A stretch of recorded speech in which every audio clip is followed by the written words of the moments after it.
সেখানেও তুমি একজন মানুষকে সারা জীবন সাথে থাকবা, তুমি কনভিন্স, তাহলে তুমি কেন তোমার মা বাবাকে বুঝাতে পারতেছো না? Take your time. তুমি তাড়াহুড়া করার নাই, 6 মাস 1 বছর ধরে মা বাবাকে কন্টিনিউসলি বুঝাও, তোমার ভিশন গুলো তুলে ধরো, তোমার লজিক গুলো তুলে ধরো। If those are right, everybody will be agreed on it.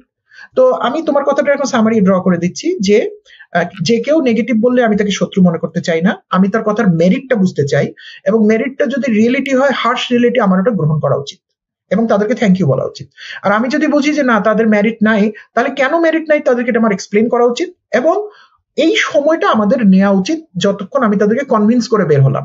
At the same time আমি বলছি শতকরা 1-2 লোক বা হাজারে 1-2টা গৌতম বুদ্ধ থাকতে পারে যে কাউকে এক্সপ্লেন করার প্রয়োজন বোধ করবে না।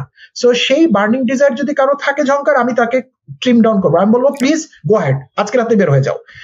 কিন্তু ইউ ক্যানট, তুমি কিন্তু কাউকে দোষী করতে পারবে না যে আমাকে আপনি কেন ওই দিন থামান নাই, because it's end of the day your life, you have to take the risk and challenge. And summary হচ্ছে, আপনি যদি কোচ হন বা আপনি যদি বড় ভাইও হন বা আপনি যদি একজন শুভাকাঙ্ক্ষীও হন, খেলাটা কিন্তু আপনি খেলবেন না, খেলা কিন্তু প্লেয়ার খেলবে। তার মানে আপনি যে ফিল্ডে নামবেন, আপনি যে ব্যাট করবেন, বল করবেন বা গোল দিবেন, সেই কাজটা কিন্তু প্লেয়ারের খেলতে হবে। তার মানে প্রত্যেকটা পার্সন কিন্তু তার লাইফটা সে লিড করবে।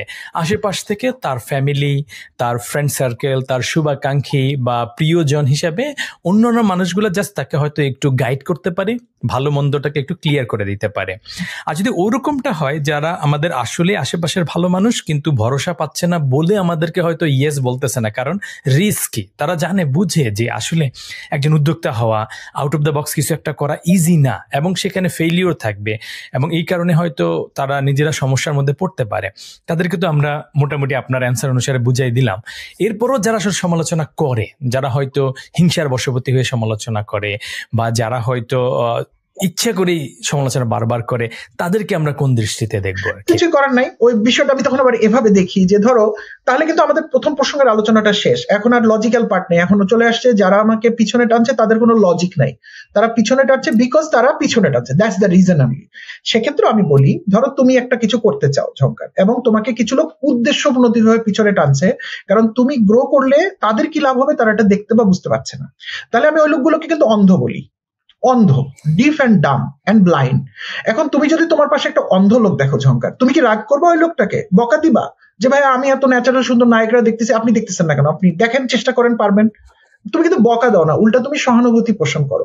আমিও মনে করি as a good human being আমাদের এটা তাদেরকে সহানুভূতির দৃষ্টিতেই দেখা উচিত, যে দোজ পিপল আর নাকিসুল আকেল, মানে তাদের জ্ঞান একটু কম, আমাকে সৃষ্টিকর্তা যা দেখার সৌভাগ্য দিয়েছে আলটিমেটলি তাকে দেয় নেই, যদিও সে আমার থেকে বয়সে বড় বা অন্য অনেক কিছু তার বেশি আছে। তো আমি তার কথায় থামতে চাই না, আমি আগাতে চাই, এবং আমার রেজাল্ট তার সাথে কথা বলবে। আমি যদি থেমে তার সাথে কথা বলতে যাই তাহলে কিন্তু হবে না। তুমি একটা ছোট্ট গল্প মনে পড়ে গেল, বলিনি, ওই যে ক্যারোলে ট্যাকাসে নামের একজন লোক, আমি শিওর তুমি জানো, হাঙ্গেরির। তো উনি হচ্ছে, ওনার ডান হাত উড়ে গেছিল, উনি 2বার অলিম্পিক ওনাকে ড্রপ করতে হয়েছে সেকেন্ড ওয়ার্ল্ড ওয়ার কারণে, বয়সও বেড়ে গেছিল, প্রায় 10 বছর বেশি বয়স হওয়ার পর উনি গিয়ে বাম হাতে শুট করছে, করে 2বার পর পর, আই থিঙ্ক 52 এবং 58 এক্স্যাক্টলি মনে পড়ছে না। সো তাকে সাংবাদিকরা জিজ্ঞেস করেছিল, প্রথম প্রশ্ন ছিল যে তুমি কিভাবে পারলা? তো বলছে সৃষ্টিকর্তা 2টা হাত দিছে, তার ডান হাতে পারলে বাম হাতে পারবো না কেন? আচ্ছা তাহলে অন্তর্ধানে কেন গেলা, লুকায় থাকলা কেন 2 বছর? ও বলেছে কারণ এই 2 বছর যদি আমি লুকায় না থাকতাম তাহলে তোমরা আমাকে প্রতিদিন বলতা যেটা হবে না, এবং এই তোমার কথা শুনে আমি হাল ছাড়তাম। আই থিঙ্ক ক্যারোলে ট্যাকাস আমাদের জন্য একটা বড় বড় উদাহরণ। তোমাকে একটা আরেকটা পার্সোনাল উদাহরণ বলি আমি, বুঝতে খুব অসুবিধা। ড্রিমস ফর টুমরোর কাজ তো অনেক বছর ধরে করি, তাই না? তো আমার গ্রামের আমার কিছু আত্মীয় স্বজন আছে, ইউ নো আমাদের গ্রাম অঞ্চল, আমাদের আত্মীয় স্বজন অলওয়েজ দে আর নেগেটিভ। তো তারা তখন বলতো যে ও তো বিদেশ থেকে টাকা এনে কিছু টাকা লাইব্রেরি করার, বেশি টাকা খেয়ে ফেলে। হ্যাভিং সেড দ্যাট, আমাদের প্রতিষ্ঠানটা কিন্তু ফাউন্ডেশন করছি আমরা কিছুদিন আগে, এর আগে বিদেশ থেকে টাকা আসার কোনো সুযোগই ছিল না। উল্টা কি ঘটলো, অনেকদিন পর আমাদের যারা এরকম খারাপ কথাগুলো বলতো তাদেরই একজন একটা বিরাট অর্থনৈতিক সমস্যার ভিতর পড়লো, এবং আমরা আল্লাহর রহমতে তার পারিবারিক সমস্যাটা কিন্তু অর্থনৈতিক সমস্যা আমরাই সলভ করলাম। তা আমার কাছে মনে হয়েছে যে যদি আমি তার প্রতি ওই বিরাগটা ধরে রাখতাম, খারাপ কথাগুলো যেমন, তাহলে তার উপকারে আমি যেতে পারতাম না। সো আমি তার কথাটা ওভারলুক করতে পেরেছি, আমি হয়তো তার আজকে বিপদে সাথী হইতে পারছি, এবং সে হয়তো এখন অনুতপ্ত হবে যে তাকে কেন এই কথাগুলো তখন বলেছি। জসীমউদ্দিনের একটা কবিতা আছে, আমার এ ঘর ভাঙ্গিয়াছে যে বা আমি বাঁধি তার ঘর। আমার কাছে মনে হয় ওইটাই আমাদের জীবনের সবচেয়ে বড় পাওয়া। এর পাশাপাশি হচ্ছে আমরা যখন একটা মানুষের জন্য কিছু একটা জিনিস করি, আমরা কিন্তু মানে কানেক্টেড হিসেবে রাখতে পারবো না। কানেক্টেড হিসেবে আমরা আসলে অল্প বয়সে সেটা অনেক ক্ষেত্রে বুঝে উঠি না যে every person has a reason, internal justification to act some way. একটা মানুষ আজকে আমার খারাপ চাচ্ছে, এটা এইরকম আমাকে মনে হতে পারে সে আমাকে হিংসা করে, বিদ্বেষ করে, এটা সেটা করে।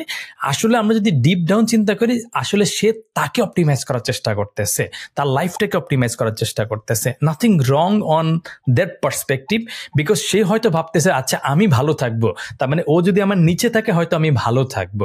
তো সেই পার্সপেক্টিভে কিন্তু আমরা তাকে বেশি দোষ দিতে পারবো না। সো একটা ইনসিডেন্ট ওই সময়টায় ঘটছে, তার মানে ওই ইনসিডেন্টটাকে আমরা কিন্তু টেনে নিতে পারবো না পরের মাসে। তাহলে আমি তার থেকে উচ্চতর হলাম না।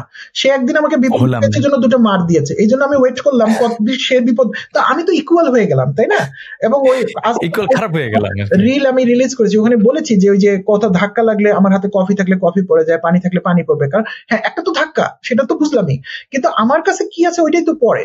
তাহলে এখন যদি একজন আমাকে বিপদগ্রস্ত করেছিল যদি আমি যদি তার সাথে গ্রিভেন্স পালি, তাহলে কিন্তু দিন শেষে আমার মাথাটাই পলিউটেড। এবং একটা মানুষ পলিউটেড থিঙ্কিং নিয়ে অনেক দূর যেতে পারবে না। এটা ধর্মীয় বই বলবার মধ্যেও পরিষ্কার বলা আছে। আমরা এখন যেগুলো সাইকোলজির বই পড়তেছি একই কথা লেখা। নিজে থেকে কেন আমি নিজের ক্ষতি করবো? কারণ আমি ভাইরাস কিছু পাল্টেছি, কারণ ঝঙ্কারকে পেলেই ভাইরাসটাকে ধরাই দিব, কিন্তু তার আগে তো আমি ইনফেক্টেড হয়ে আসছি। That we can't do. তুমি একটা জিনিস খেয়াল করবা যে মানুষ আসলে কি করে, মানুষ যে বস্তুগত জিনিসগুলো পাইতে চেষ্টা করে, এটার কিন্তু কোনো সাংখ্যিক মেজারমেন্টে সে কনক্লুশনে আসতে পারে না। ফর এক্সাম্পল, আমি যদি আজকে তোমাকে একটা 5 ফিট বাই 5 ফিট রুমে আটকায় রাখি ঝঙ্কার, তুমি আমাকে বলবা যে ভাইয়া আপনাকে কিছু চাই না, আপনি আমাকে শুধু 10 ফিট বাই 10 ফিট একটা রুম দেন আমাকে। 10 ফিট হাতে 2 মাসের মধ্যে তুমি বলবা 20 ফিট বাই 20 ফিট, এরপর বলবা আমার 2600 স্কয়ার ফিট। আমি যদি তোমাকে সমস্ত পৃথিবীর অধিকার তোমাকে আজকে দিয়ে দিই যে তুমি পৃথিবীর রাজা, তুমি ওই চাঁদ আর মঙ্গলের দিকে তাকায় বলবা ভাইয়া আপনার তো মনটা বড়, এই দুইটা একটু আমাকে দিয়ে দেন না। তো সাংখ্যিক মেজারমেন্টটাই হচ্ছে মানুষকে অসুস্থ করে তোলে। আর তুমি তো সায়েন্স ম্যাথমেটিক্স আমার থেকে ভালো পারো, ইনফাইনাইট বলে একটা ধারণা আছে। অনেকে মনে করে কি 1 2 করে যোগ করতে করতে অনেক হয়ে গেলে একসময় infinite, but it's something totally different. Infinite হচ্ছে আমাদের ইউনিভার্স, ইনফাইনাইট হচ্ছে আমরা অ্যাজ এ আমাদের স্পিরিটটা কোথায় আসলে, ইনফাইনাইট হচ্ছে আমাদের সৃষ্টিকর্তা। তা আমরা যদি এই ছাইপাশ জিনিসগুলো থেকে সরিয়ে নিয়ে নিজেকে, আমি বলি নাই আমরা ঋষিমুনি হয়ে যাব, সাদা কাপড় পরে রাস্তায় যাব না, আমার আলটিমেট লক্ষ্য থাকুক আমার কাজ দিয়ে আমি মানুষকে কিভাবে উপকৃত করতে পারলাম। ইভেন এটা কিন্তু সকালবেলা একটা হাসি মুখে বের হয়ে গিয়েও কিন্তু তুমি তোমার দারোয়ানকে হ্যাপি করতে পারো, তাই না? তোমার যেমন আমি এইচআর, আমার কাছে লোক আসে, আমি হয়তো জানি লোকটা চাকরিতে থাকবে না, কিন্তু সেটা তো আমাকে ওই যে দণ্ডদাতার সাথে দণ্ডিতের সাথে দণ্ডদাতা যত কাঁদে, আমি যদি ইকুয়াল ইম্প্যাথিটা শেয়ার করি, দেন এইটা হচ্ছে আলটিমেটকে পাওয়া। ঠিক একইভাবে আমরা যখন জায়নামাজে গিয়ে দাঁড়াই বা আমরা হয়তো একটা মন্দিরে ঢুকি, আমরা কিন্তু আসলে আলটিমেটকে টাচ করার চেষ্টা করি। এই জন্য ওই জায়গাগুলো কিন্তু আমাদেরকে হ্যাপিনেস দেয়। সো আমি আবার বলছি, তোমার সাথে আমি একমত, কেউ কোনো সম্পদ অর্জন করলে আমরা তার বিরুদ্ধে না, অবশ্যই যোগ্যতা হিসেবে করেন, সৎভাবে করেন, কিন্তু কাউন্ট করে করেন না, আপনি আলটিমেটলি হতাশ হয়ে যাবেন। Over to you Jhankar. Thank you. মানে খুবই চমৎকার একটা বিষয় যে আসলে চাওয়া পাওয়ার কোনো শেষ নাই। এবং এর পাশাপাশি একটা জিনিস আমি সবসময় মনে রাখি যে we don't have any control over our life আর কি, যে আমাদের কন্ট্রোলটা হচ্ছে ফেক কন্ট্রোল আর কি। আমরা মনে করি যে এই যে আপনার সাথে আমি কথা বলতেছি, শেষ করে ফেলবো, তারপর এটা করবো, ওটা করবো, ওটা করবো, এটা কিন্তু আলটিমেট কন্ট্রোল কিন্তু আমাদের কাছে নাই। হয়তো 2-4টা সময় আমরা মনে করে ফেলি যে কন্ট্রোলটা আমার উপরে আছে, কিন্তু লং টার্মে কিন্তু কন্ট্রোল নাই।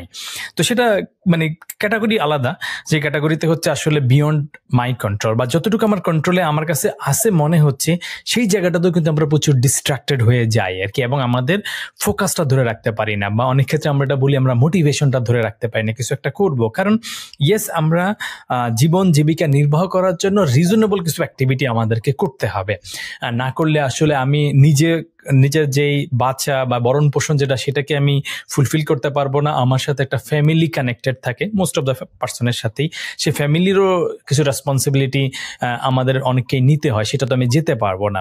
তো এই জায়গাটা উঠার জন্য অনেক ক্ষেত্রে একটা লম্বা জার্নি থাকে, এবং অনেক ক্ষেত্রে আপনার যে একাডেমিক এডুকেশন সেটা অনেক ক্ষেত্রে এনাফ হয় না, সেটা অন্য আলোচনা।